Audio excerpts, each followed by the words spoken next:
Celui qui ne rit pas n'est pas sérieux.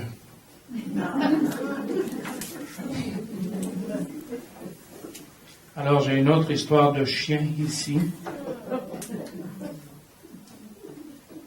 C'est un conte de Marie-Noël. Dès que le chien fut créé, il lécha la main du bon Dieu, et le bon Dieu le flatta sur la tête. « Que veux-tu, chien? » « Seigneur bon Dieu, je voudrais loger chez toi au ciel, sur le paillasson devant la porte. » « Bien sûr que non, dit le bon Dieu, je n'ai pas besoin de chien, je n'ai pas encore créé les voleurs. »« Quand les créeras-tu, Seigneur? »« Jamais. Je suis fatigué, voilà 5 jours que je travaille. Il est temps que je me repose. C'est toi, ma meilleure créature, mon chef-d'œuvre. Mieux vaut s'en tenir là. Il n'est pas bon qu'un artiste aille au-delà de son inspiration. Je continue à créer, je serai bien capable de rater mon affaire. Va t'installer sur la terre. » Puis le chien est revenu voir le bon Dieu.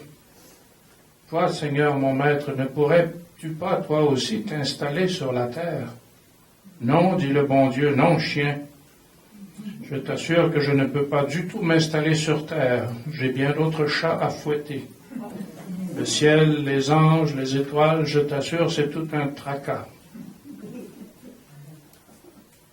Le chien baissa la tête et commença à s'en aller, mais il revint. « Ah, si seulement, Seigneur mon Dieu, si seulement il y avait là une espèce de maître dans ton genre. »« Non, dit le bon Dieu, il n'y en a pas. »« Si tu voulais, tu pourrais toujours essayer. »« Impossible, dit le bon Dieu, j'ai fait ce que j'ai fait, mon œuvre est achevée. Jamais je ne créerai un être meilleur que toi. Si j'en créais un autre aujourd'hui, je le sens dans ma main droite, celui-là serait raté. » « Ô Seigneur, bon Dieu, dit le chien, ça ne fait rien qu'il soit raté, pourvu que je puisse le suivre partout où il va et me coucher devant lui quand il s'arrête. » Alors le bon Dieu fut émerveillé d'avoir créé une créature si bonne, et il dit au chien, « Va, qu'il te soit fait selon ton cœur. » Et rentrant dans son atelier, il créa l'homme. L'homme est raté naturellement. Le bon Dieu l'avait bien dit, mais le chien est joliment content.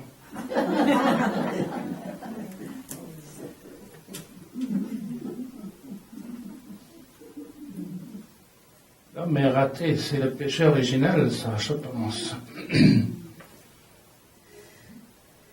C'est nos difficultés sur la terre, c'est les guerres qui ont obscurci la surface de la terre depuis que l'homme existe. C'est les difficultés de vivre une vie d'amour sur terre, dans le mariage ou dans la vie religieuse. C'est les difficultés de toutes sortes que nous rencontrons.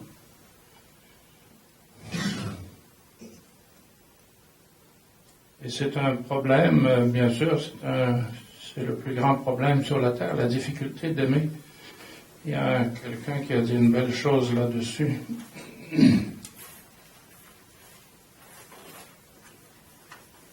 Le pardon est le nom qu'on donne à l'amour pratiqué entre personnes qui n'aiment pas bien. Ça, c'est Henry Nouwen qui a dit ça. Le pardon est le nom donné à l'amour pratiqué entre personnes qui n'aiment pas bien, c'est-à-dire nous ici. La dure réalité, c'est que nous sommes tous des gens qui n'aimons pas bien. Nous avons besoin de pardonner et d'être pardonnés tous les jours.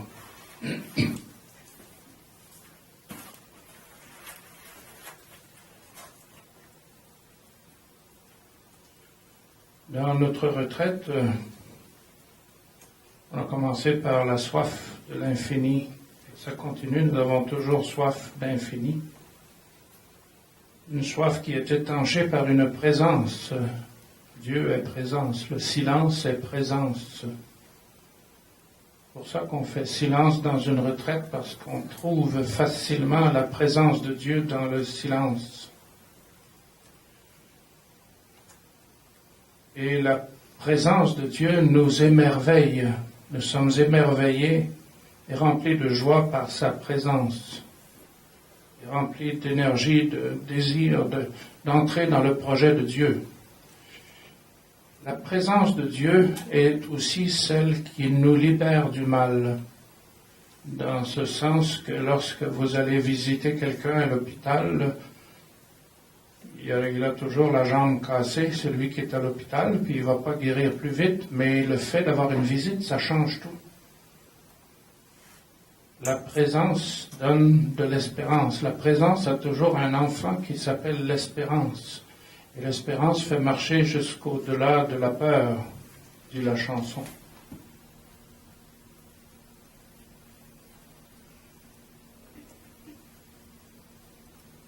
Quand j'étais au Rwanda en 1994 avec votre supérieure générale, elle était pas loin, à 50 km de là où j'étais. Nous avons vécu la terreur pendant 3 jours, ce qui n'est pas beaucoup comparé à ce que d'autres ont vécu et qui ont souffert beaucoup plus que nous. Mais là où j'étais, pendant 3 jours, c'était la terreur, parce qu'on ne pouvait pas fuir, on ne pouvait pas combattre non plus. Alors je me souviens très bien que je ne dormais pas la nuit. C'était à partir du jeudi soir jusqu'au samedi matin. Je ne dormais pas la nuit et il me venait à l'esprit des phrases de l'Évangile, sans que j'aille fouiller dans l'Évangile. Il y avait certaines phrases de l'Évangile qui me revenaient à l'esprit. Par exemple, « Seigneur, éloigne de moi cette coupe », ou bien « Ne craignez pas ceux qui peuvent tuer le corps, mais ne peuvent pas atteindre l'âme ». Et puis il y en avait une qui me revenait très souvent et que j'aime beaucoup, c'est dans l'Épître aux Romains, chapitre 8, versets 31 à 39. Je ne savais pas que c'était là, mais j'ai trouvé après.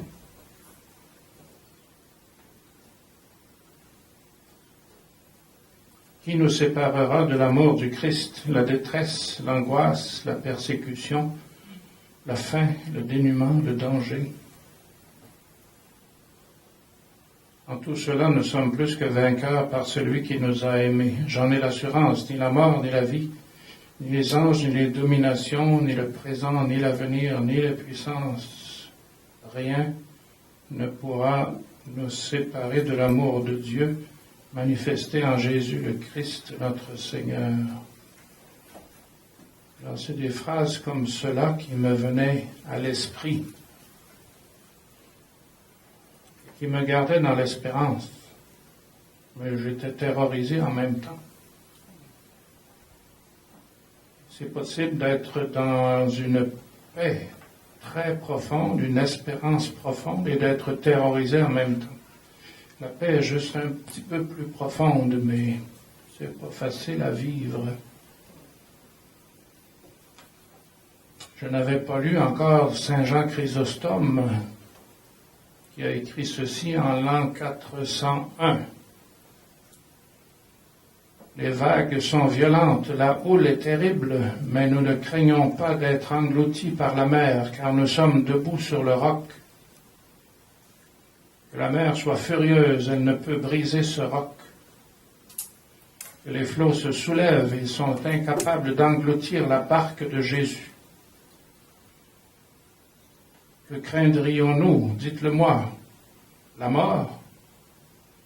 Pour moi, vivre, c'est le Christ, et mourir est un avantage. L'exil? La terre appartient au Seigneur avec tout ce qu'il a rempli. La confiscation des biens, de même que nous n'avons rien apporté dans ce monde, nous ne pourrons rien emporter. Les menaces du monde, je les méprise, les faveurs, je m'en moque. Je ne crains pas la pauvreté, je ne désire pas la richesse. Je ne crains pas la mort, je ne désire pas vivre, sinon pour vous faire progresser. Voilà ce que dit Saint Jean Chrysostome. Tout ça pour dire que la solution au problème de la souffrance n'est pas d'enlever la souffrance, mais de la remplir d'une présence, de mettre une présence dans cette situation de souffrance. D'abord, enlever tout ce qu'on peut enlever de souffrance, et la psychologie nous aide, et la médecine, et tout. Et avec ce qui reste, j'ai besoin d'une présence, la présence de Dieu, la présence de Pierre, Jacques et Jean. Et je l'ai de temps en temps, mais souvent ils dorment, Pierre, Jacques et Jean. Ils ne sont pas toujours là.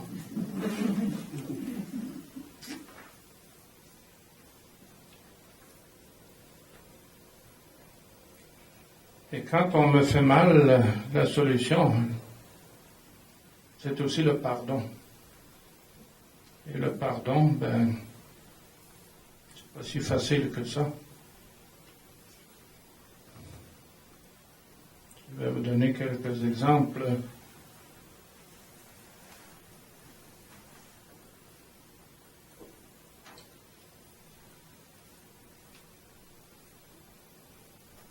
Si tu perdais la miséricorde, tu aurais tout perdu. Ça, c'est le frère Roger Schutz de Thésée qui dit ça.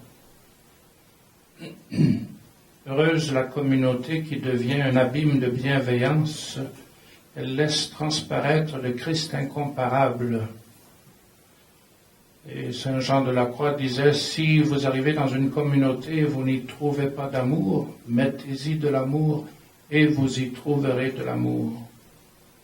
Facile à dire, difficile à faire, même impossible.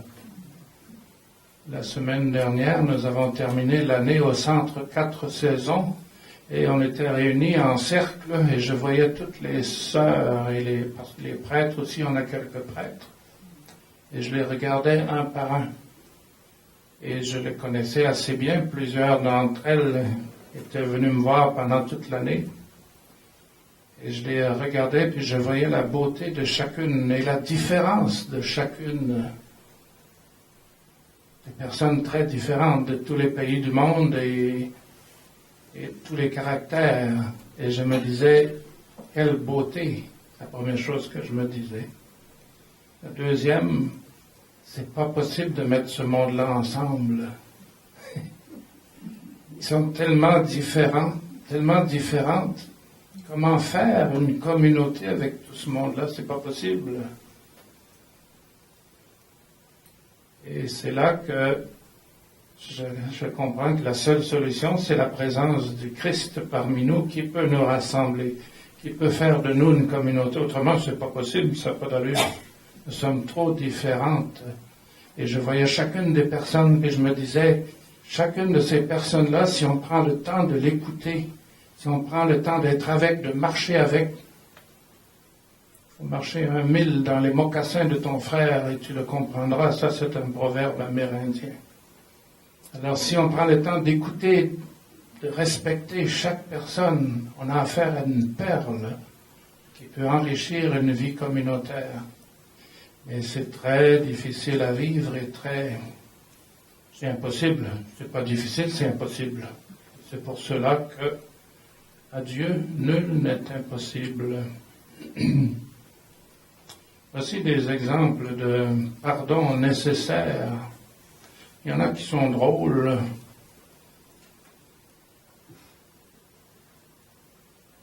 Ce qui m'amuse souvent, c'est pas drôle, mais ça m'amuse. C'est le jour de Noël à Jérusalem. En général, il y a toujours des bagarres là-bas. Dans la basilique de la Nativité. Parce que dans la basilique de la Nativité, il y a les franciscains qui sont là. Et 1 centimètre à côté, c'est les orthodoxes. 1 centimètre plus loin, c'est les arméniens. Et ainsi de suite. Et puis, régulièrement, il y a des batailles, il y a des bagarres. En 2007, bagarre à la basilique de la Nativité, 7 blessés. Des escarmouches entre orthodoxes, grecs et apostoliques arméniens dans la basilique de la Nativité ont fait 7 blessés hier. 3 églises partagent l'édifice. La querelle a éclaté lors du nettoyage des secteurs orthodoxes et arméniens en vue de Noël. Les orthodoxes auraient débordé avec leurs échelles et leurs balais sur la partie arménienne, qui aurait mis le feu aux poudres. Environ 80 fidèles et prêtres ont presque participé à la bagarre. N'est-ce pas extraordinaire? Les belligérants chrétiens ont été séparés par la police musulmane. On a besoin des musulmans. C'est formidable. Si vous regardez sur Internet, vous demandez à Madame Google ou Monsieur Google de vous donner une image de la basilique du Saint-Sépulcre. Vous allez voir entre le premier et le deuxième étage une échelle. Cette échelle est là depuis 150 ans. Oui, ça se trouve sur Internet, ces histoires-là, c'est de toute beauté. C'est parce que les pieds de l'échelle touchent le secteur des orthodoxes, puis le bout de l'échelle touche le secteur des arméniens, et dès qu'on touche à un bout, on déclenche la bagarre. Alors l'échelle est là depuis 150 ans. Il n'y a pas moyen de l'enlever. Ça, c'est la vie communautaire. N'est-ce pas magnifique?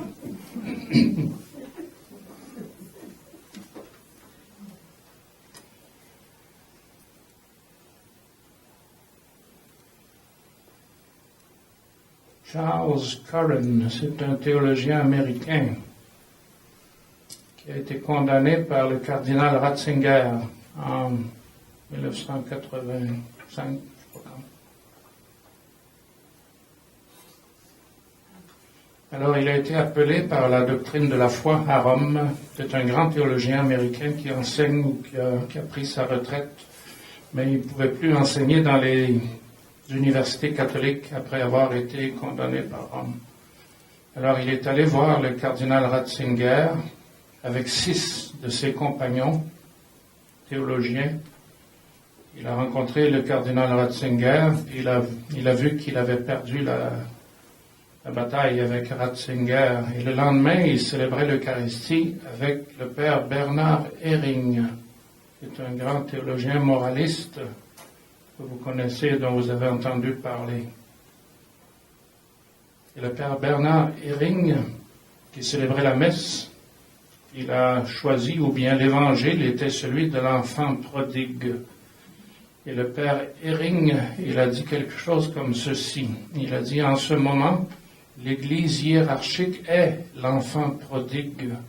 Elle a pris ton trésor, ton talent, ta réputation, et elle le gaspille, elle le donne à manger aux cochons. Père Ehring qui dit ça. L'Esprit de Jésus t'invite à être le Père miséricordieux de la parabole qui accueille l'enfant prodigue. Et le Père Ehring demande au théologien Curran, est-ce que tu pardonnes à l'Église? Et il est allé d'une personne à l'autre, les attrapant par leur gilet ou leur cravate, en les regardant dans les yeux, jusqu'à ce qu'ils aient pu dire qu'ils pardonnaient. Alors la messe a continué. Voilà pour l'histoire de Ehring et Curran.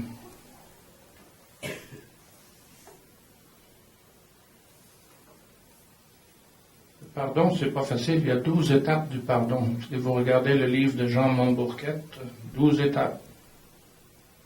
Ça prend du temps. Première chose à faire, ne pas se venger. Deuxièmement, reconnaître sa blessure. Troisièmement, partager sa blessure avec quelqu'un.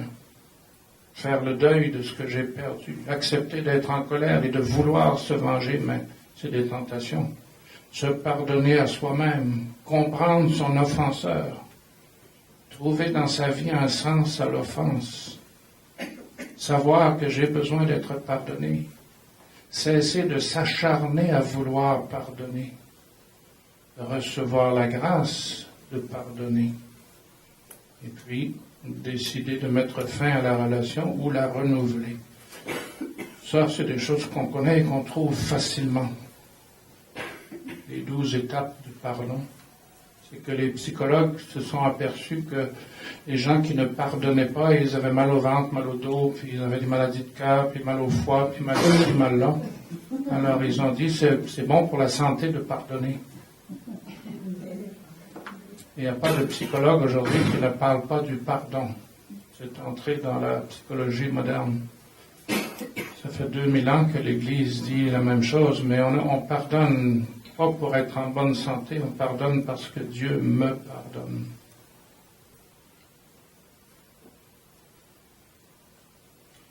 Juste un exemple de pardon d'un de mes confrères. Un de mes confrères, c'était en 2004 qu'il a fait cette homélie à Bukavu, au Congo.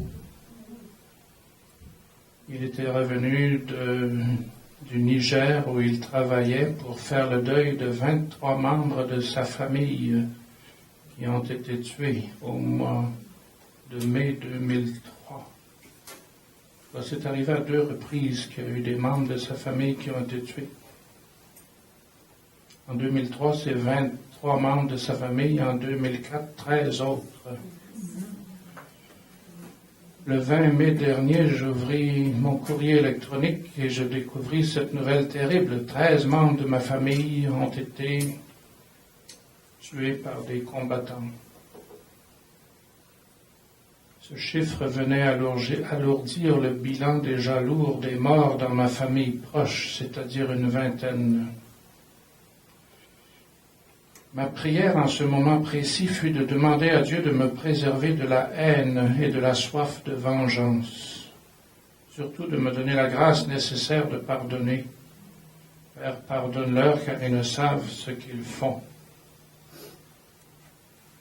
J'ai réalisé que le pardon n'est pas un acte humain seulement, mais qu'il est divin. Dieu seul peut me donner la force de pardonner. Ensuite, il continue.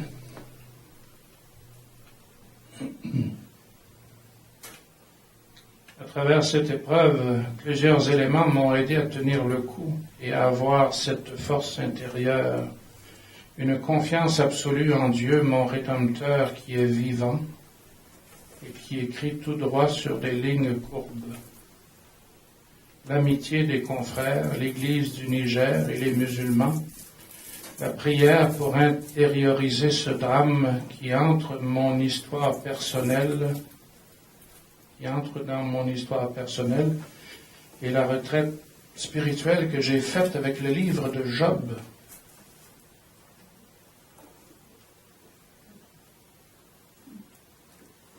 Mon désir le plus ardent est que le sang de tous les martyrs versé depuis plusieurs années au Congo, plus spécialement dans ma région, soit une semence de paix et de pardon.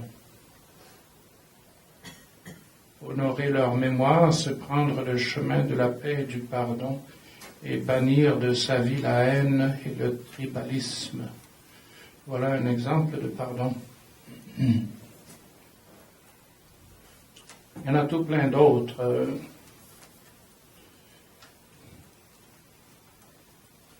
Saint Bernard a un très bel exemple de très belle phrase sur le pardon. Pardon que je reçois parce que moi je suis pécheur. C'est parce qu'à cette époque-là, à l'époque de Saint Bernard, on faisait beaucoup de péchés. Et Saint Bernard, c'est un géant. Quand il est entré au noviciat, il n'était pas tout seul, ils étaient 24. Il avait rameuté ses frères, ses cousins, son père même, puis ils étaient 24 jeunes hommes, ou moyens, pas si jeunes, pour entrer au noviciat des cisterciens. Alors il y avait beaucoup de pécheurs là-dedans.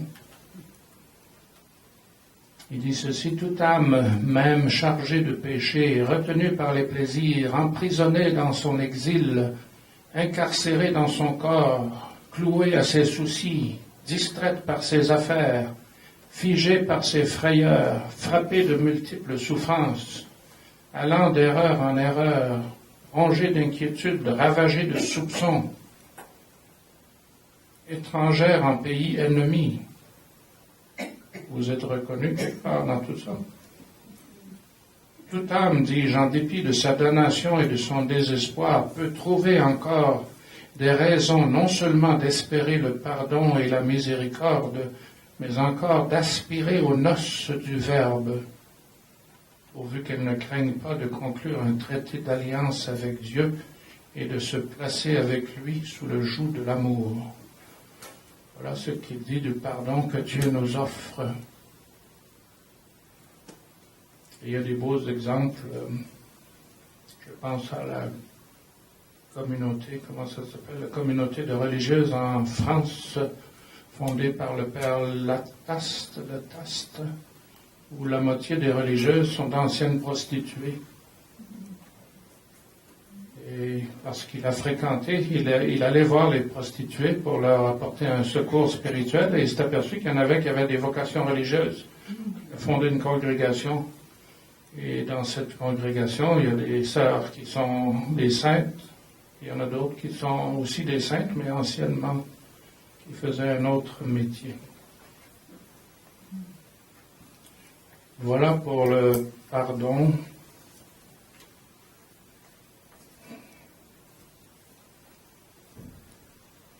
Donc, il y a plusieurs éléments que la présence de Dieu est celle qui nous comble de joie.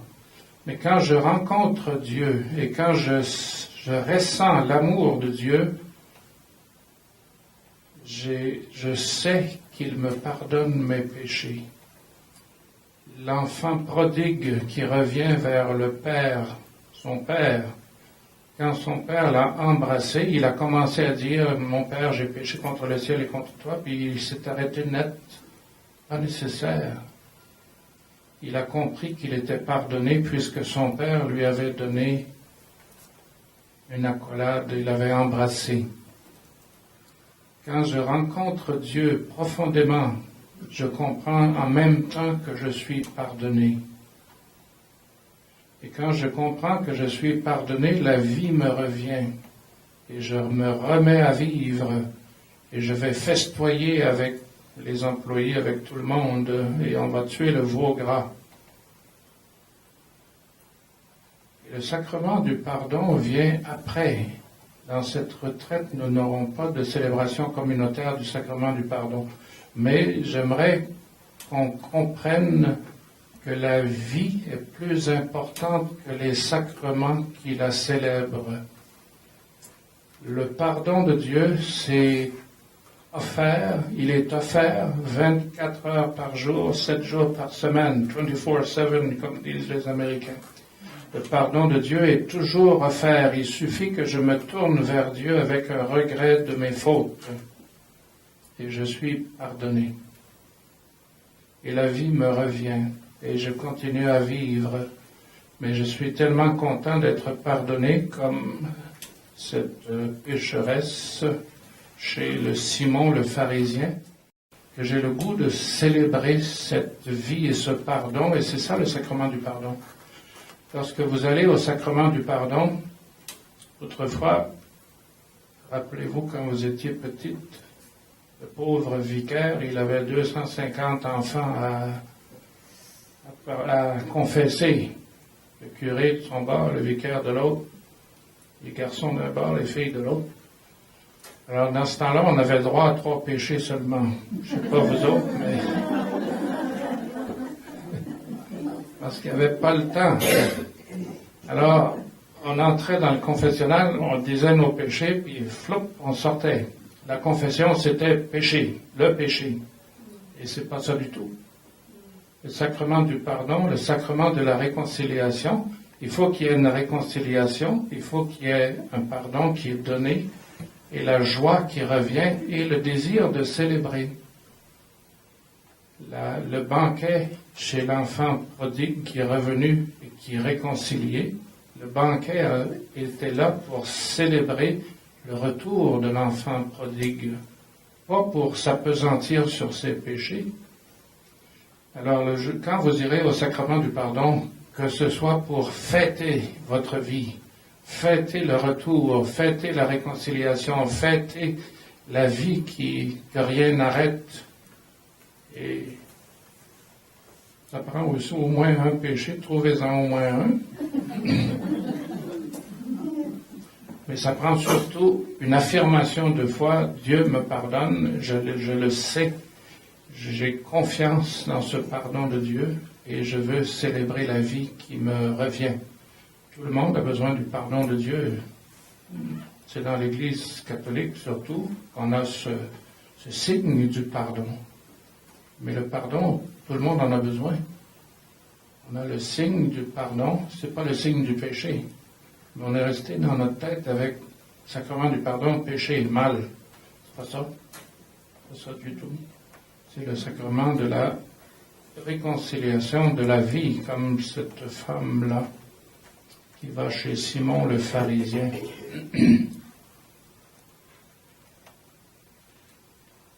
Et Jésus dit à Simon, tu vois cette femme? Et Simon voyait une pécheresse.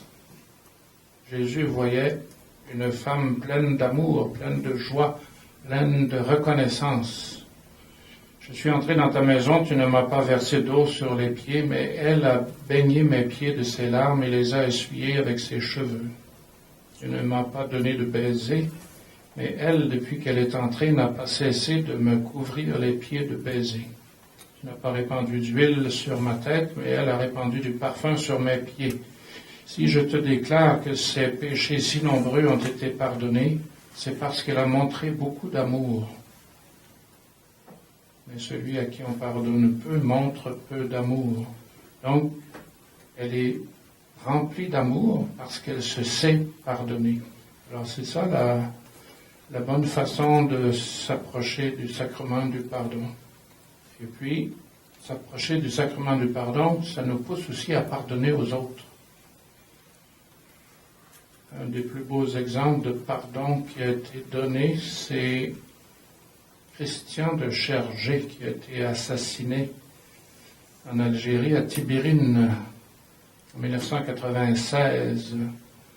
Et il savait que c'était grave, qu'il allait probablement se faire assassiner, parce qu'il y avait eu la visite des terroristes qui lui avaient demandé 3 choses. De leur donner des médicaments, de cacher des armes dans le monastère, puis une 3e chose, je ne sais pas. Puis Christian, il avait dit non, non et non. Alors le terroriste était parti, puis il a dit on va revenir. Alors il a écrit son testament, et la fin de son testament, c'est ceci.